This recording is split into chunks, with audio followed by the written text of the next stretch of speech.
विश्वजित कदम भावी मुख्यमंत्री खासदार विशाल पाटील यांनी हे वक्तव्य केलेलं आहे। जे घडणार आहे ते सांगायला पंचांगाची गरज नाही असं देखील यावेळेला विशाल पाटील यांनी म्हटलंय।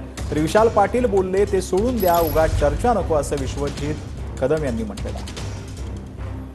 आपल्या जिल्ह्याचे मंत्री, पालकमंत्री, भावी मुख्यमंत्री आपल्या जिल्ह्याचे होणार आहेत विश्वजित कदम त्या बाळासाहेब शिक्षक मतदारसंघाच्या आमदारांना जास्तीच्या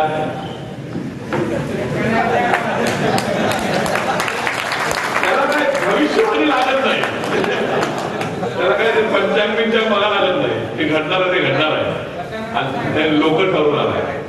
विशाल पाटील काही बोलले असतील ते सोडून द्या, कृपया करून त्याची ब्रेकिंग न्यूज करू नका, माझी विनंती आहे तुम्हाला।